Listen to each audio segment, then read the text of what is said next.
হয়, বাংলাদেশৰ যি আন্দোলনৰ কাৰণে যি ভয়াৱহ পৰিস্থিতিৰ সৃষ্টি হৈছিলে আৰু সেই পৰিস্থিতিৰ ক্ষেত্ৰত দেখা গৈছে যে এক বিক্ষোভ বহুত দেখা গৈছে। বাংলাদেশত বহুত ডাঙৰ ডাঙৰ আন্দোলন কৰিছে ছাত্ৰসকলে। আৰু আমি আজি আহিছোঁ ধুবুৰীৰ এজন আসিফ হুছেইন নামৰ এজন ছাত্ৰ আছে। তেওঁ সেই ছাত্ৰজনো বাংলাদেশতে ইতিমধ্যে তেওঁ মেডিকেল পঢ়ি আছিলে আৰু ধুবুৰী জিলাৰ কেইগৰাকী ছাত্ৰ ইতিমধ্যে বাংলাদেশৰ পৰা উভতি আহি আছে।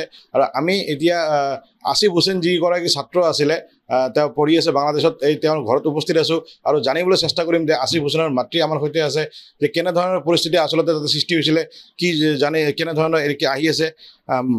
বাইদেউ, আপোনাৰ ওচৰলৈ আহিছোঁ। আসিফ হুছেইন আপোনাৰ ল'ৰা কেতিয়াৰ পৰা বাংলাদেশত পঢ়ি আছে? সি 5 বছৰে হ'ল, এইবাৰ ফাইনেল ইয়াৰ। 5 বছৰে হ'ল তাৰ। আচলতে পৰিস্থিতিটো কি হৈছিলে বা কেনেধৰণৰ জনাব নেকি? পৰিস্থিতি মানে তাহাঁতৰ কলেজত একো হোৱা নাছিল। মানে সি আমাক কৈছে আৰু শুনিছোঁ যে ঢাকাৰ সিপিনে বহুত ঠাইত মানে কোটা লৈ কিনে বহুত আন্দোলন হৈ আছে। হোষ্টেলত তাহাঁতে বহুবিলাক হোষ্টেল মানে ষ্টুডেণ্টবিলাকে যোগ দিছে আৰু সোমাইছোঁ। অত্যাচাৰো বোলে অলপ হৈছে। কিন্তু আমাৰ ইপিনে একো হোৱা নাই। কিন্তু একো যদিও হোৱা নাই, তথাপি আমাৰ প্ৰিন্সিপালে কৈছে যে কলেজ আমি বন্ধ কৰি দিলোঁ, তোমালোকে এতিয়া গুচি যোৱাই ভাল হ'ব নেকি।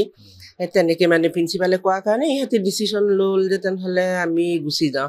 আমিও ক'লোঁ যে গুচি আহ, কিয়নো নহ'লে আমাৰো এটা চিন্তা আছে না।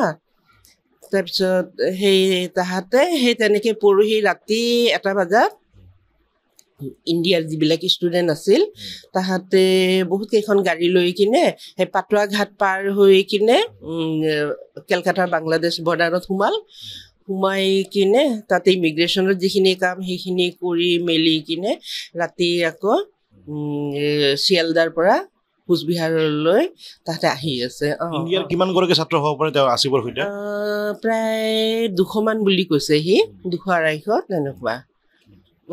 আৰু আসিফৰ সৈতে ধুবুৰী জিলাৰ কেইজন আছে?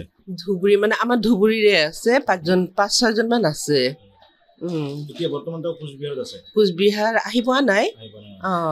আহি পোৱা নাই, ট্ৰেইন লেট আছেতো। কৈছে যে 11টা মানত হয়তো কোচবিহাৰ গৈ পাম, তাৰপিছত ধুবুৰী গৈ পাম আৰু তেনেকৈ। আসিফে জনামতে আন্দোলনটো কিহৰ বাবে কেনেধৰণৰ যাতে পৰিৱেশ কিবা জনাইছে নেকি? তাৰমানে বাংলাদেশৰ নেট বন্ধ কৰি দিছে, গতিকে তেনেকৈ যোগাযোগ হোৱাই নাই। কালি মই এনে অলপ সুধিলোঁ কি, তেতিয়া কৈছে এই কোটা লৈ কিনে। মই কিহৰ কোটা লৈ কিনে, বাকী মই সিমান এটা ডিটেইলছ গম নাপাওঁ। কিবা মানে যিবিলাকে মুক্তিযোদ্ধা আছিল তাহাঁতক নেকি বেছি চব বিষয়তে বেছি সুবিধা দিয়া হয়, এনেকুৱা কয় কি মই ইমান এটা মানে পোৱা নাই আৰু গম পোৱা নাই। বাকী গম পিছত ঘৰত গৈ কিনে ক'ম আৰু।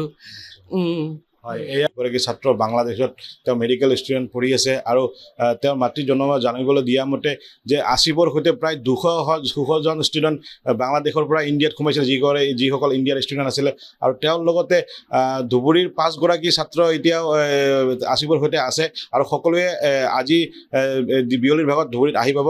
আৰু আমি ইয়াৰ পিছত পৰিৱেশ দেখিব চেষ্টা কৰিম যে কেনেধৰণৰ আসিফৰ পৰা জানিব চেষ্টা কৰিম ধুবুৰী অহাৰ পিছত যে কেনেধৰণৰ পৰিৱেশ তাতে সৃষ্টি হৈ আছিলে।